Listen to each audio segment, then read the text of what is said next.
Hey, good morning. Yes, it is. It's Saturday, the 21st. So, on the weekends I go off the rail at times. So, this is no different. Today we're going to talk about what's really important in life. And sometimes the sad thing is it takes a major event to have us come to that realization. Because we all get caught up in the daily hustle and bustle, of the things we think are really important, we find out they're not that important. And the things we haven't been giving extra effort towards and trying to nurture, we've let kind of wane on the side because we figure we'll be around for a long time, right? Maybe not. So stay tuned.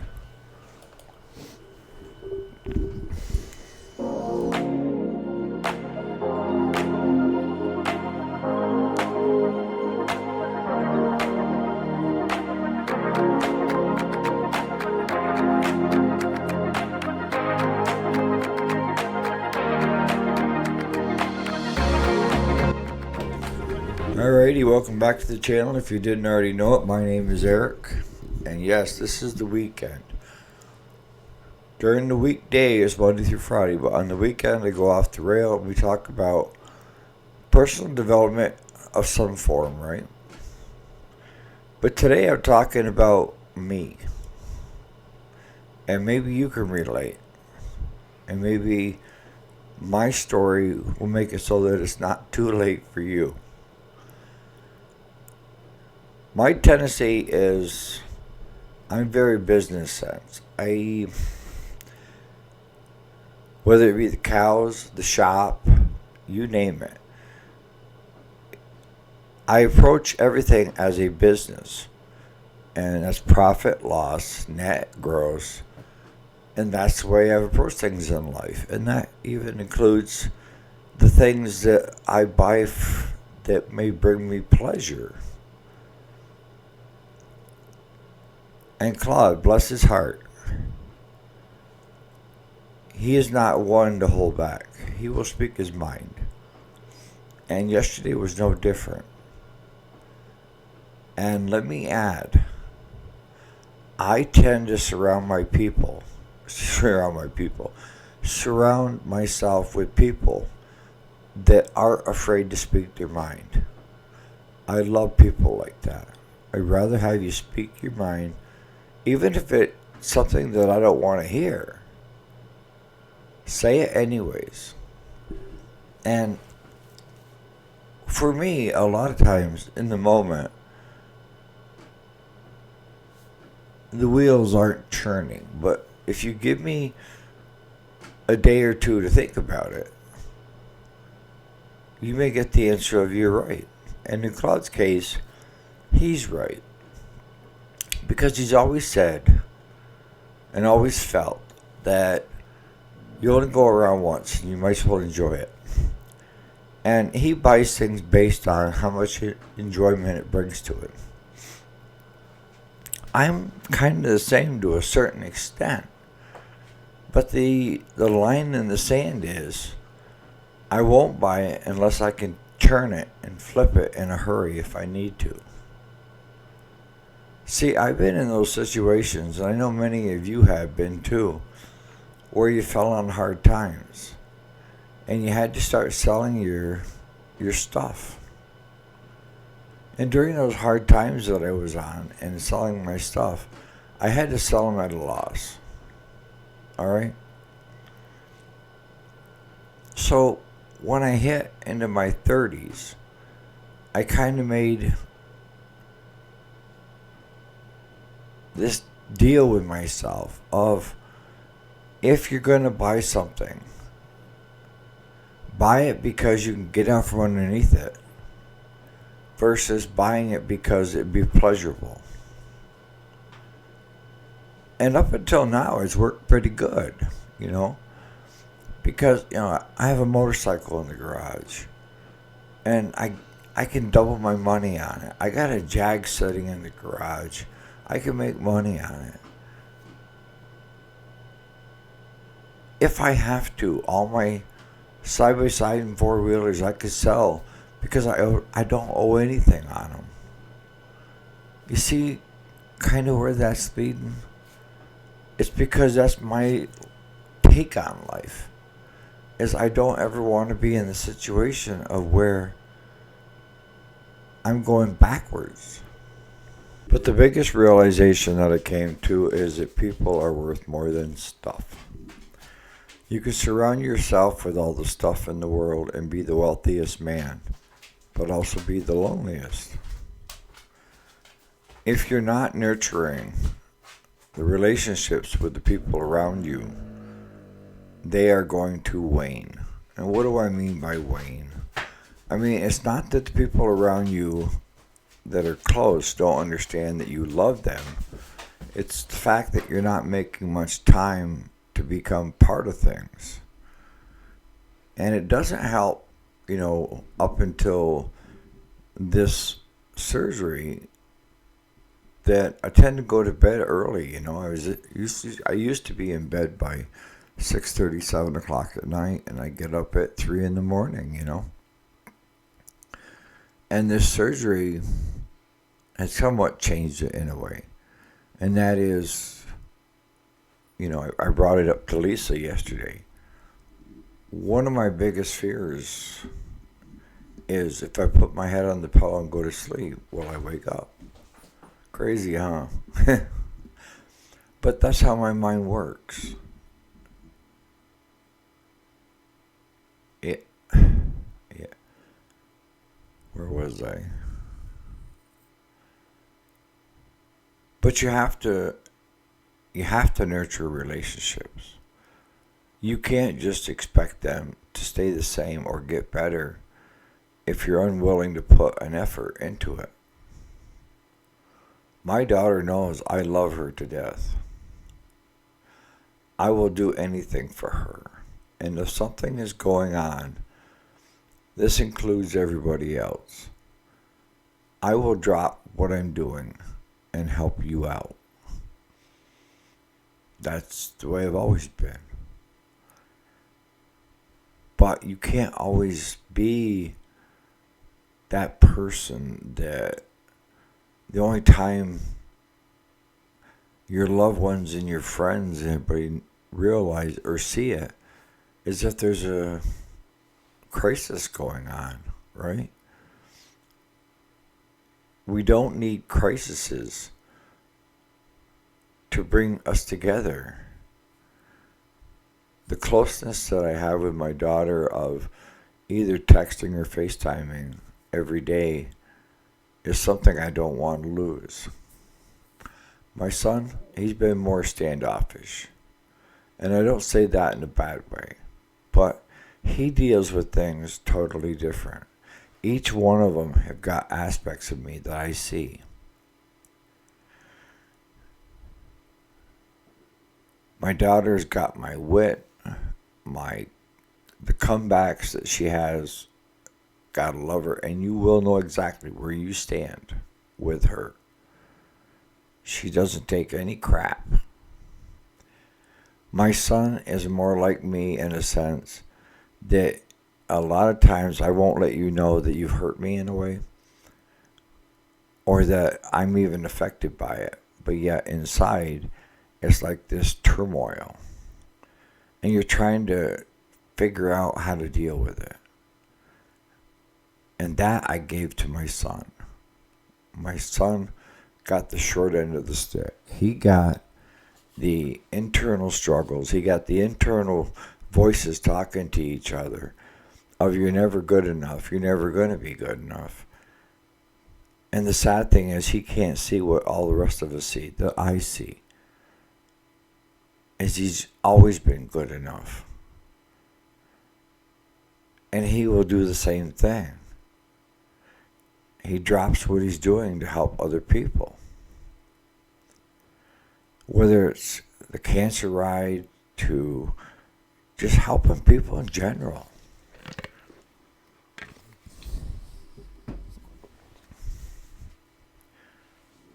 I definitely know that those two are mine. Because I see the same aspects that I have in them. And I want to nurture that relationship with my son a bit more so that he understands he's always been good enough. You've always been good enough if you're watching this video. You don't need to try to make things bigger than they are. I love you just the way you are. And that should be good enough. And I know I speak for your mom too. Well, what has this done to me? Well, let's start off with, just surviving. There were so many complications that even the doctors, when I was in the hospital said, "You're the luckiest SOB we've ever been around. You defied everything that's common sense in medical terms. You showed up on our doorstep with a 99% blockage and a 9% heart function. Should have been dead. We got you on the operating table, and we had a bleed that caused us to shut the oxygen down to your brain for almost 7 minutes. Our concern was, are you going to be a vegetable coming out of this?" And I think that conversation was brought up between them and my daughter because she has my healthcare proxy. And I know she told me that she told them, "I don't care what you have to do, you save him. You save my dad." And then the complications while in the ICU. See, all I was thinking was first, stop the pain. The pain was terrible. But the pain also let me know I was still part of the living, right? But I was so focused on myself, on I got to get out of here. And I was watching people that had open heart surgery that were leaving after 6-7 days. And I'm asking my cardiac team that included 2 doctors, a PA, 3 nurse practitioners, and the 2 doctors were surgeons. And every morning they'd come into my room and poke, prod, see how much fluid I was retaining in my feet, check my drainage tubes, everything else. Make sure that there were no infections and the nurses were doing their jobs, which they did above and beyond their job. But my focus at that time was on myself and wanting to get out. And I kept asking them, how is it these people are walking out and I'm still here? And he said, most people don't survive with a 99% blockage and a 9% heart function. They came to us not as bad, not as complicated. They came to us in the earlier stages of having a slight heart attack. He said, I don't know if you know this, but you have suffered a number of heart attacks, numerous heart attacks. And for whatever reason, it didn't bring you here to us or even to your doctor. And we can't understand why. So I can tell you why, because I always came up with a reason of it being something else. I didn't think it was cardiac.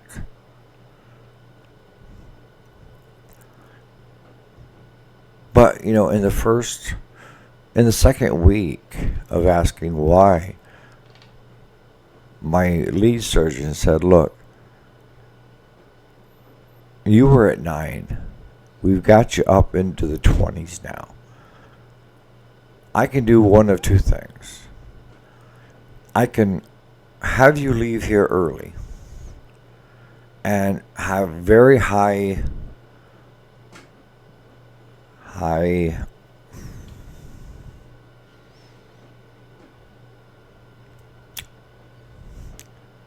good chances are if I release you, you will be back. And you're going to have an extended stay further out because something is going to happen, whether we have a cardiac event, what have you. And you need to trust me because if you're going to have a cardiac event, we're better to have it than right here in the ICU where we are minutes away from you to give you the life-saving measures and if need be, get you back into surgery. So the second is just give us some time, trust us, and allow this time for you to recuperate. Allow us this time to get your heart function up. You still have drain tubes in you, and this is 3 weeks out, and I still have the drain tubes in me. And there's these two totes, I call them like little suitcases, but you can see in them, and they show cc's, right? And I'm still filling both of them every couple of days. And that is their concern is, okay, if we pull the drain tubes, where is that fluid going to go? The drain tubes were into my lungs. That's where the fluid would go. Because whether I want to admit it or not, I'm still in congestive heart failure. But you need to know what congestion heart failure is, and that is that the heart is not healthy enough and pushing the fluid out of the body fast enough. So what ends up happening is it starts building fluid. And the first places you're going to see it are in your feet. You're going to see some swelling. That's the first thing I want you to understand. Is with congestive heart failure, you will die like drowning.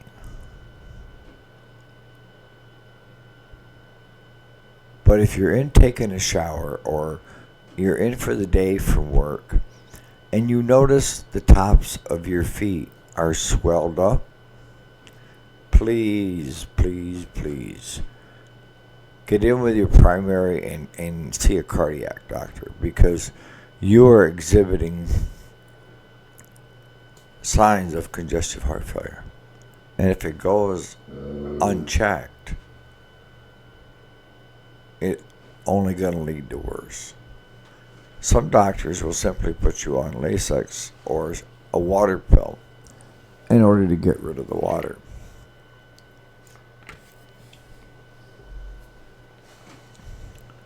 But when I finally got released, I still was having issues. Actually, my anxiety was pegging. I was questioning why I was still here. Kind of like survivor's guilt, right?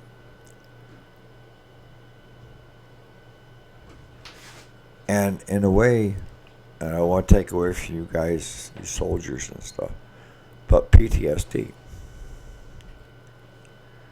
And all of those are very real. You know, people say, it's just all in your head. I wish it was. But I needed an email from a close friend of mine. He's been kind of my mentor. And whenever I have problems, he was always willing to sit down like a father and listen to me. And he would give me good advice. Always. But up until that point, I was focused on me, right? And my issues and the complications and the setbacks and all this. Me, me, me, me, me. I was driving me insane. But I got an email from him, and he was letting me know that the cancer that went into remission was now back.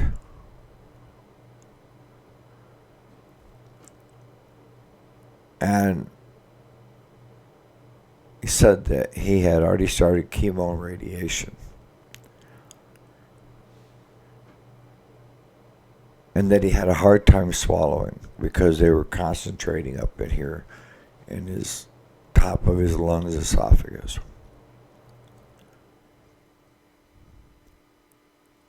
And that was the attitude adjustment that I needed. Was that somebody was worse off than me. Someone was able to change my focus. Someone was able to let me know, instead of complaining and focusing on the things that didn't go right or are still wrong, why not focus on the good things that are going on in your life? And the good things is I've reconnected with family. I don't want to lose that. Family is more important than anything else in my life. I've reconnected with a lot of my friends and neighbors. I don't want to lose that. Because even though they don't know it, you guys are very important to me. And I can give you case in point. You know, I'm not a good receiver. I'm a good giver, but I'm not a good receiver. Never have been. But I had one neighbor this week reach out to me and say, look, it's Kelly. Dennis and I are going to do some shopping this afternoon. Is there anything you need? One of the things that I never drank before was, 1, orange juice, and 2, any kind of soda. I'm not a soda person. But I find myself drinking 2 tall tumblers of orange juice a day. I have one first thing in the morning that I have with breakfast, and then I drink another glass, part of it, while I'm taking my meds. And that'll be gone before I leave here in the morning when Claude is picking me up. So I go through a lot of orange juice. And orange juice is good for me. I mean, my doctors even have me on vitamin C. So it's got to be good. Maybe not that much, but the biggest thing I notice is dry mouth. But it's not to get off topic. I'm sorry. But they sent me a message that they were at the house out front. I was inside. And Dennis brought the soda and the orange juice to me. I said, what do I owe you? Come on, what do I owe you? And they're like, nothing. Nothing.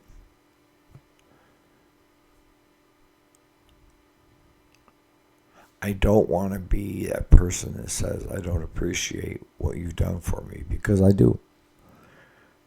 But I couldn't help but have a sense of I need to pay,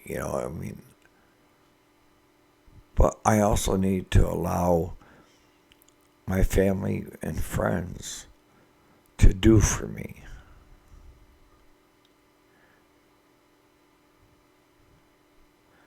See, I mentioned before, a lot of what I'm doing right now is just barely functioning. And you're like, what do you mean? Because my body still doesn't do what I would like it to do. I'm limited to what I can do for a while. I have a constant reminder of a vest around my chest area telling me that I'm still at a critical point in my recovery of where before leaving I was told all the things that could happen and all the things I should avoid.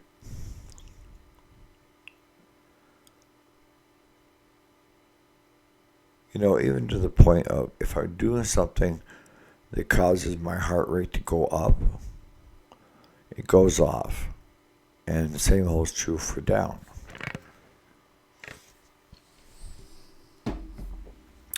And I've been wondering, why is this unit going off in the middle of the night? And I think I figured it out yesterday.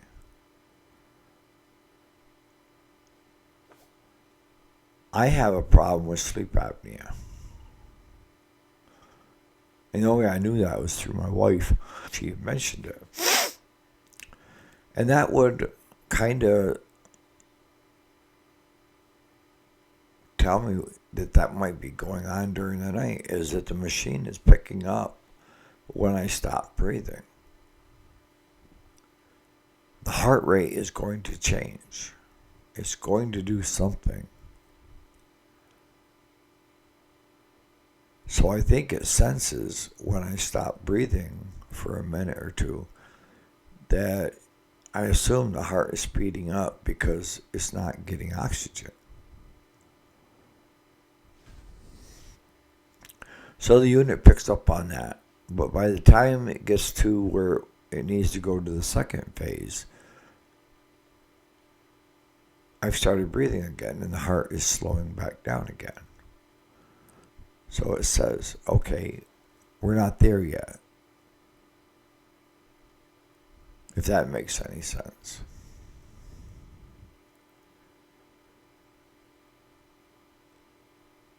But with Bob's email to me, that gave me an attitude adjustment of changing my focus about the things that have gone wrong and are going wrong to all the things that have gone right.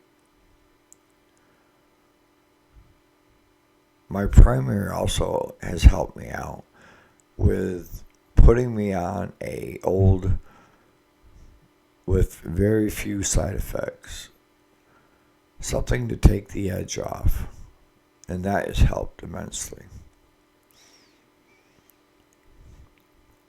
But I still can't function to the day by myself. Somebody has to do something for me. And there has yet been a day I've been home that somebody, whether it be Claude, a neighbor, family, that they've had to do something for me while they were here. And that is simply, with Claude, if he takes me grocery shopping, he ends up carrying the groceries in and sets them on I call it the bar in the kitchen. And then I can put it away, but he doesn't want me carrying that bag because it's over 5 pounds. And my tendency is I forget stuff that I need. But I've got great neighbors that are constantly checking up on me, wanting to know if there's anything I do need. And in Kelly's case, she's like, we go every couple of days, so if there's something you need. But this coming week, I get my driver's restrictions lifted to a certain point. And what's that point? Well, it comes down to the cardiac team is saying if you want to drive to the shop, that's 1.5 miles, 2 miles down the road. We're okay with that. If you're driving from a destination of point A to point B and people at point B are expecting you, and it's not a long distance, we're okay with that because the people at point B will come back and see if they can't find you on the roadside because your vest went off. Because if your vest goes off, we need to get you back here. C restrictions that are in place is everything else, whether it's grocery shopping or long trips or what have you. They don't want me very far from the house if a cardiac event goes on and no one knows where I'm at.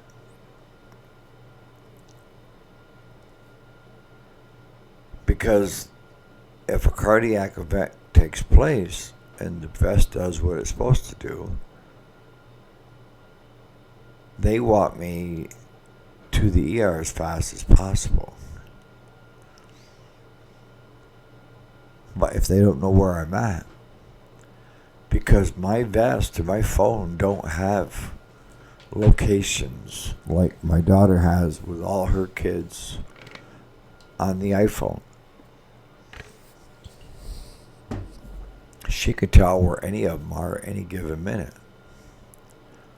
Not me. I don't want people knowing where I'm at every freaking minute. But with this going on, they need to know. So I'm going to start wrapping this up before it gets too long. It's already 30 minutes. Don't wait until you have a big event to strengthen those relationships you have with friends and family. Don't make it a crisis point where you come in and show that you care. You've always cared, right? That's the big theme of today is don't let it get to like it did with me. It doesn't have to.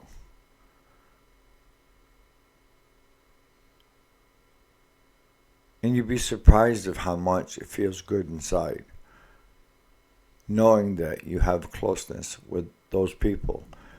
And let those people know how important they are in your life. Some people have a problem with that. I've always had a problem with it. But again, I mean, it's sad in that it's taking either a crisis or a life-threatening event to get me to the realization of what's important in my life. And hopefully that focus is not going to change as I get healthier. Take time to be with family and friends. We all get busy. I understand that. And that's one of the reasons I don't like bothering my friends and family, is because I do understand how busy their lives are.